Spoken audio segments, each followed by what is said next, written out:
Assalamualaikum warahmatullahi wabarakatuh. Nama saya Cahaya Danika Permana, absen 10 dari kelas 10-3.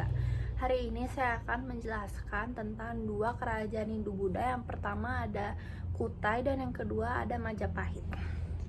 Pertama saya akan mulai dari Kutai. Nah, jadi Kutai ini dia didirikan oleh Raja Kudungga yang mengubah sistem kesukuan menjadi sistem kerajaan.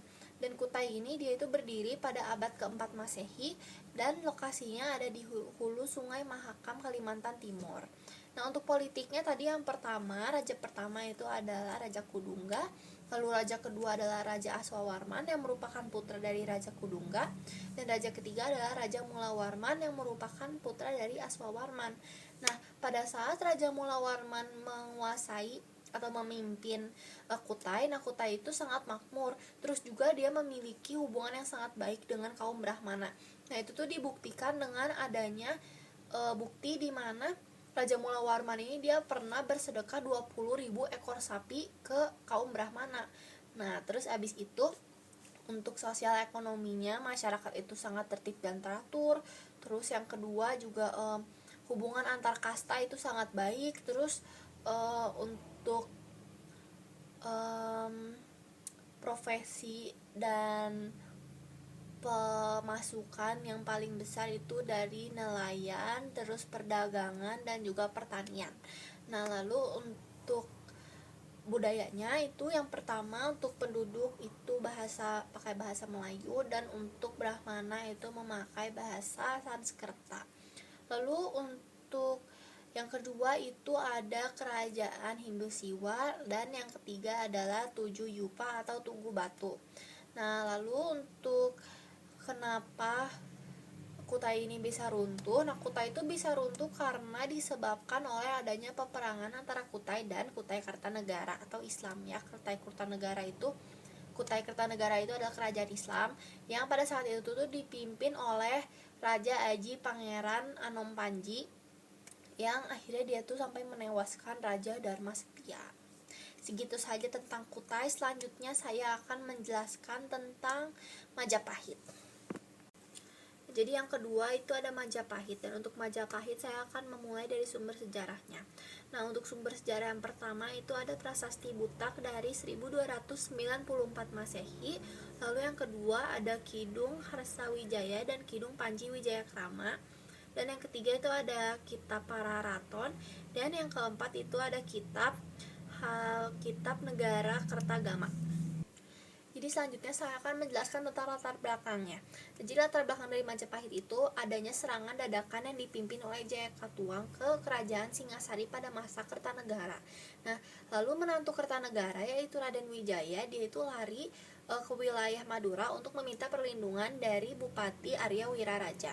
Nah, dari bantuan tersebut Raden Wijaya akhirnya diterima dan diampuni oleh Jayakatwang sampai akhirnya dia diberi sebidang tanah, dan sebidang tanah itu ada di wilayah Tarik, dan sebidang tanah itu akhirnya dipakai untuk dibangunnya perkampungan dan juga sebagai tempat mempersiapkan diri dan menyusun kekuatan jika sewaktu-waktu mengadakan serangan balasan ke Kediri.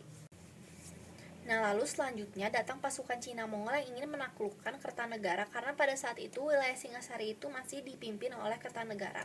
Nah, akhirnya Raden Wijaya itu dia menipu Cina Mongol. Jadi dia itu memanfaatkan Cina Mongol, dan mereka diajak bergabung untuk melakukan serangan terhadap Raja Jayakatwang yang sama Cina Mongol itu disangka sebagai Raja Kertanegara. Nah, terus akhirnya Jayakatwang pun ditaklukkan, dan akhirnya saat Cina Mongol merayakan kemenangan, Raden Wijaya menyerang mereka, dan pasukan Cina Mongol itu banyak yang tewas dan lenyap pada tahun 1292. Nah, kerajaan Majapahit telah berdiri pada saat itu. Walaupun pada tahun 1293 pemerintahannya itu masih baru berjalan. Selanjutnya saya akan menjelaskan tentang raja-raja yang pernah memimpin kerajaan Majapahit. Yang pertama itu ada Raden Wijaya atau sebutannya itu Kertajasa Jayawardhana, dan dia ini masa pemerintahannya dari 1293 sampai 1309. Itu pendiri kerajaan Majapahit setelah mengusir pasukan Mongol. Lalu yang kedua itu ada Raja Jayanegara, yaitu masa pemerintahannya dari 1309 sampai 1328. Jadi dia ini merupakan putra dari Raden Wijaya dan dikenal sebagai raja yang banyak menghadapi pemberontakan. Lalu selanjutnya ada Tribhuwana Wijaya Tunggadewi.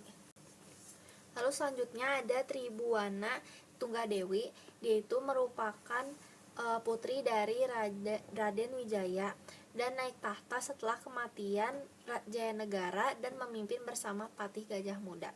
Ya, ini pemerintahannya dari 1328 sampai 1350.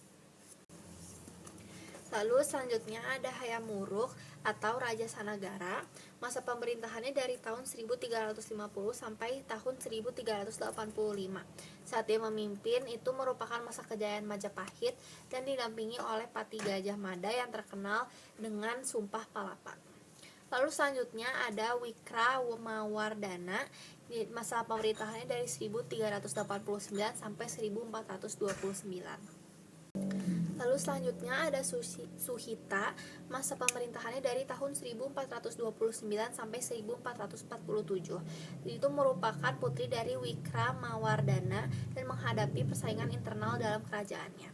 Lalu yang selanjutnya itu ada Kertawijaya atau Brawijaya I. Nah, masa pemerintahannya dari tahun 1447 sampai 1451. Merupakan saudara dari Suhita dan memerintah setelah kematian Suhita.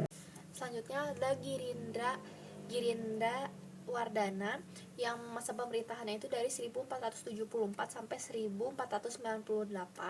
Lalu selanjutnya yang terakhir itu ada Patih Udara yang memimpin dari 1498 sampai 1518. Nah, setelah masa Patih Udara, akhirnya kerajaan Majapahit ini mengalami kemunduran yang signifikan hingga akhirnya runtuh pada sekitar tahun 1527. Dan akhirnya kerajaan Majapahit ini diambil alih oleh Kesultanan Demak. Sekian dari saya, terima kasih. Wassalamualaikum warahmatullahi wabarakatuh.